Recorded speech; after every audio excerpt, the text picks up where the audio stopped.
Honekin hirugarren aldia izango da politika orokorreko pleno batean hitzez parte hartzea tokatzen zaitela.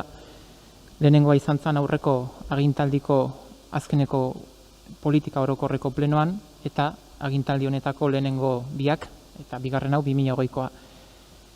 Eta beti politika orokorreko pleno hau baino lehen gustatzen zait egun batzuk lehenago behintzat testua amaitzea, testua idaztea eta gero egun batzuk uztea, jakina den bezala, txukuntzeko, errepasatzeko eta perfilatzeko. Baina sensazioare badaukat, gauzak denbora gutxi irauten dutela bizitzarekin paperaren gainean, zen neure buruari jarri nion helburu bezala, aurreko ostiralean, lehenengo txanda hau amaitzea, baina sensazioa badut, ostiralean idatzitako horrek gaurrera, asteartera, galdu duela egunerokotasun ikutxu bat edo behintzat zarkituta gelditzen dela. Eta uste dut hau ez dela sensazio berria gurean, uste dut martxotik aurrera sensazionek gurekin egin duela bidea denbora askoan. Azkenean paperean idatzitako horrek geroz eta gutxiago aguantatzen duelako bizitzarekin. Egora aldakor batean sartu garelako bete-betean eta horrek eragiten duelako erabakiak eta neurriak hartu beharra. Eta akaso, aurreko astean hartzen genituen neurriak, hortik 2 astetara egun batzuetara galtzen dutelako beren indarra edo almena. Eta nik hori da gaurkoan adirazi nahi dudana lehenengo hitzaldi honetan. Azkeneko hilabeteetan erabateko eraldaketa batean sartutak egon garela, horrek behartu gaituela danoi guztioi eguneroia erabakiak hartzea, baino bereziki udal honek, Donostiako udalak, izan duen jarrera, egoera eta eskenatoki guzti horien aurrean.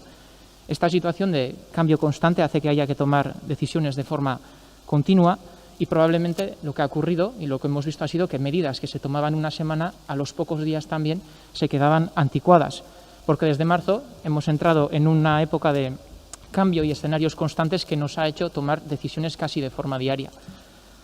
Y ese es el mensaje que yo hoy quiero resaltar, que estamos metidos de lleno en un cambio de escenario constante desde marzo, que eso nos ha obligado como institución a tomar decisiones casi de forma diaria, pero sobre todo la actitud que este ayuntamiento ha tenido respecto a estos últimos meses.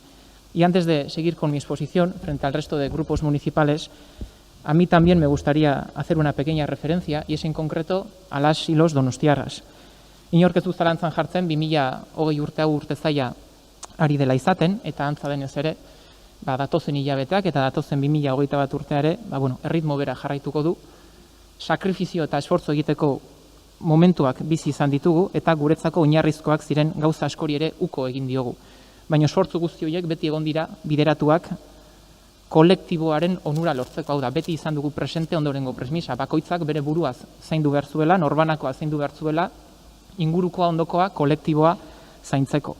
Como decía, el año 2020 y probablemente los meses que vamos a tener delante van a ser años de sacrificios y esfuerzos en los que hemos tenido que hacer muchísimas renuncias por personales, cosas que para nosotros en el día a día eran básicas, pero han sido esfuerzos y sacrificios que han estado destinados a conseguir un bien colectivo. Es decir, hemos tenido siempre la premisa de que teníamos que cuidarnos de nosotros mismos para poder cuidar del colectivo y del conjunto. Y pienso firmemente que en ese ejercicio, tanto esta ciudad como las y los donostiarras han tenido una actitud ejemplar. Y me gustaría usar este primer turno al menos para agradecer la actitud que han tenido las y los donostiarras. Hace un par de semanas escribía en un columnista dominical en la prensa local una pequeña descripción de lo que ha sido la actitud que han mantenido los donostiarras. Y lo describía de una forma muy sencilla, pero a la vez bonita y corriente. Él decía que los donostiarras son gente ordinaria, gente corriente que está haciendo cosas extraordinarias. Y pienso que esa es la actitud que han mantenido. Eta hemendik aurrera, guri tokatzen zaiguna da, ariketa horretan ere, utzik ez egitea. Orain dela urtebete, ospatu genuen agintaldiko lehenengo politika orokorreko udalbatza, bete-betean astera zegoen agintaldi bat genukan aurrean, eta gogoratuko duzue, udalbatza hortan aurkezten zituela udal gobernuak bere helburu nagusiak eta baita ere proiektu estrategikoak, eta datorren urteko 2020ko aurrekontuak izango zituen zifra eta kontzeptu nagusiak ere azaltzen zirela. Eta egia da, baita ere, COVID-19 gure bizitzak erabat baldintzatzera etorri baino lehen, bai 2019 urte bukaran zein 2020 urte hasieran, udal kudeaketak, udal gobernuak martxan jarraitzen zuela, eta izan genituela ere, hiri honen abiadan, hiri honen aurrera egiteko nahi horretan mugarri izan ziren hainbat adibide. izan Amarako kulturretxearen berririkiera, Amondarain mediatekaren hobekuntza lanak martutenen, AHT-ren lanen esleipenak, martuteneko bigarren fasearen lanak martxan hastea, Richard Serraren eskultura Mirramarren, izan daiteke beldurrezko astearen 30 urteak ospatzea, mota guztitako mugarriak ere izan genituen hirian urtea bukatu eta urte hasiera horretan. Azkenean hiri aktibo edo hirian martxan zegoen seinalea ziren guzti hauek. Eta horietan ere ezin ahaztu udalbatza honetan Alfonso Morcillok jasotako omenaldia edo 2020 urte hasieran udaletxe honetako zinegotzi zen Gregorio Ordoñezek abuztuaren 31 kalean izandako omenaldia ezarri zitzaion plakarekin. Eta zinegotzi honen iritzi erabat personala, baina uste dut COVID-ak kenduta hori izango dela aurten 2020 urte honetan izango dugun mugarri garrantzitsuenetakora gogoratzeko. Pena handiz eta tamalez, egon dira iragana erreparatzeko gogoa ez dutenak, edo behintzat asmori erakutsi dutenak, baina arlo hori dagokionez, udal honek hasi du jarraitzeko eta irauteko duen dinamika. Eta bitartean guztion artean, udal talde guztion artean jarraitzen genuen, egunerokotasunari, gabeziak identifikatuz eta hobekuntzak eskainiz. Baina egia da martxotik aurrera, egora berri bat jarri zitzaigula aurrean, eta ordura arte ez ezagunak ziren eszenatokiak ikusi genituela. Mundu mailan eragina izango zuen osasun krisi bat jarri zitzaigun aurrean, gure eguneroko bizitza eta ohiturak aldatuko zituena. Egoera berria bai, baina uste dut udalak erakutsi duela gaitasuna modu progresibo batean neurriak hartzeko. Y no ha sido una gestión fácil. Se ha gestionado esta crisis, como ha comentado el alcalde, bajo el mandato de reales decretos, normativas, ordenanzas, resoluciones y demás recomendaciones. Todo ello en un estado de ánimo muy sensible, con incertidumbres, interpretaciones y contradicciones, además de con una especial atención mediática y presión política. Estos meses de pandemia hemos podido dar respuesta ante los nuevos escenarios que se abrían ante nosotros, y lo hemos podido hacer gracias a que el Ayuntamiento ha mostrado capacidad de acción y de adaptación, y también gracias a que las y los donostiarras han ayudado en todo ese camino. Y creo que esa respuesta conjunta que hemos dado entre Ayuntamiento y ciudadanía ha sido el éxito de estos meses. Azken hilabete hauetan hiriak demostratu du COVID-ak aurrean jartzen zizkigun erronkei erantzuna emateko gaitasuna bazuela, baina hau ez da bakarrik udalak egin duelana, uste dut bai udala eta hiritarren arteko esfortzu bateratu hori izan dela hilabete guzti hauetako arrakasta. Eta ez da nire asmoa, hilabete guzti hauetan egindako guztiaren errepaso egitea, baina uste dut aipatutako guzti honi zifrak, zenbakiak, adibideak jarri behar zaizkiola. Hemen entzun ditugun beste bozeramaleen txandetan, bai esaldi batzuetan, aditzera ematen zen, lidergo falta, erabaki hartze falta egondala. Eta adibide batzuk jartzearren, hementxe daukagu, udaleko barne antolaketari dagokionez, alkateak aipatu duen bezala, 50 inguru izan dira COVID-19aren koordinazio batzordeak martxotik ekainera bakarrik izan zituen bilerak. Koordinazio politiko eta teknikoaren organo nagusia izan da hau. Eta pandemia hasi eta berehala, udal honek zeuzkan oinarrizko zerbitzuak zerrendatu zituena. Un órgano, como he comentado antes, que ha tenido que realizar su gestión adaptándose a más de 40 textos legales, entre reales decretos, resoluciones, órdenes o recomendaciones. Eta honek guztiak etengabeko komunikazio albidetu du hiritarrekin. Orokorrean, 78 komunikazio gauzatu dira pandemiako hilabete gogorrenetan udala eta herritarren artean. Aurreko urtean baino 50.000 komunikazio gehiago. Telelanari dagokionez ere, hiri honek demostratu du, udal honek demostratu du, berehalako erantzuna eman ziola langilek eskatzen zituzten baliabide guztiei. Orokorrean, martxoaren 17ko 600 langile zeuden telelanaz lanean etxean. Eta pandemia guztian zehar, 1.200 langilek aukera izan dute etxetik lan egiteko eta hiritarrekin arreta, komunikazioa eta laguntza mantentzeko.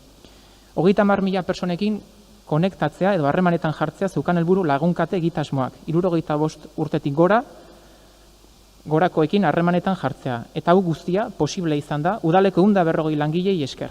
Eta lan guzti horretan gizarte zerbitzuak ezinbesteko lana egin dute. Arreta, harrera, jarraipena, laguntza eta komunitatea lantzeko tresna nagusi izan da. Eta udal honek zerbitzu honi esker ateak parez pare zabalik eduki ditu. Horren adibide nagusi, Abegi, La Sirena, Atano edo Ubako arreta guneak izan dira. Este ayuntamiento ha destinado más de 1,8 millones de euros a la emergencia social. Han sido también 40 los días que el Hotel María Cristina ha estado funcionando como centro de salud. Kulturaren arloan, deka etxean sortu zen donostiarrei kultura eskaintza bermatzeko. Eta horre guztiak 135 sorkuntza berri gauzatu zituen. Eman zuen emaitza bezala. Eta honek guztiak amaiera borobila izan zuen Victoria Eugenian Izaro abeslariak eskainitako kontzertu baten bidez. Musika eta dantza eskolan 1900 ikaslek jarraitu ahal izan dituzte eskolak online plataformaren bidez. Eta guztiek 75 multimedia eduki baino gehiago sortu dituzte. Sustapenaren arlotik, azkar batean jarri zen 2,6 milioi eurotako plana ekonomia reaktibatzeko. Eta 200.000 eurotan baloratutako 20.000 bono baino gehiago erosi ziren.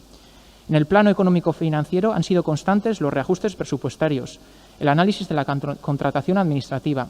Se ha actuado sobre más de 60 contratos, con un nuevo calendario fiscal, aplazamiento de pagos e impuestos, devolución de cuotas o ampliación de permisos en vía pública. Y qué decir del aumento de trabajo que ha tenido el Servicio de Actividades de Urbanismo con el control de aforos y terrazas. Garbiketa arloan ere, intensoa izan da atal honek egindako lana, jende gehien pilatzen zen gune horietan lanak intensifikatuz, edo adibidez, suhiltzaileek gaur arte egindako desinfekzio lan guztiak, 200 baino gehiago orotara. Eta azkenik, baita ere adibidez, en lo que respecta al servicio de autobuses, han sido más de 4.400 horas de esfuerzo de refuerzo de las líneas adicionales entre marzo y junio. Y esta también es la foto del COVID en esta ciudad y esta también es la foto de la gestión municipal, porque ante algunos discursos que decían que hacía falta más liderazgo o que no se había tenido capacidad de acción, pues a mí me gusta responder con cifras y también con hechos concretos. Asko izan dira, egun hauetan zehar, hilabete hauetan zehar, aurrean jarri zaizkigun eskenatoki berriak baita ere emandako erantzunak, baina uste dut orain distantzia hartuta eta hilabete batzuk pasata esan dezakegula udal honek, udal gobernu honek ere, hiriak asmatu duela bere erabakietan. Creo que después de pasado unos meses podemos decir que en estas decisiones también hubo acierto. Eta jakina denbora honetan guztian ere azaldu dira hobetu beharreko elementuak, azaldu dira udal kudeaketan eta hirian gabeziak eta horiek txukuntzen eta konpontzen eta horiek irtenbidea ematen ere jardun behar dugu. Baina beti ere kontuan izan da zein dan udal gobernu honek eta udal honek daukan eragin esparrua eta dituen eskumenak. Eta hilabeteak aurrera egiten zuten heinean, pixkanaka ere joan ziren zerbitzuak zabaltzen, ekaina hasieran gutxi gora bera hasi ginen kultura zerbitzuak zabaltzen, debusek ere hasi izan modu progresiboan lineak errekuperatzen, kirol ekipamenduak ere hasi ziren zabaltzen, hondartza kontrolatzeko modu berritzaileak ere jarri ziren abian, udal infoko arreta ere aurrez aurre ekaina partean jarri zen martxan, eta udan honi lotutako hainbat zerbitzu eta eskaintza publiko ere jarri izan abian, izan oporretan euskaraz edo kirol atalak ateratzen duen uda eskaintza.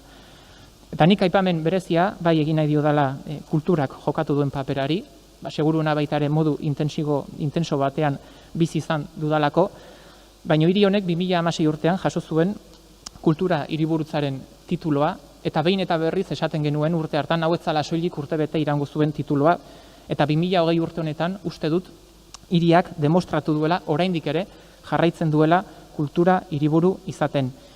Eta hori, Donostia Kultura enpresa publikoari esker ere izan da erreferente bilakatu delako kultura arloko hainbat eta hainbat adibide martxan jarrita. Izan museo eta liburutegien zabalera. Donostia izan zen baita ere, teloia altxatu zuen lehenengo hiria eta estatu mailako lehenengo musika kontzertua Victoria Eugenian eman zen.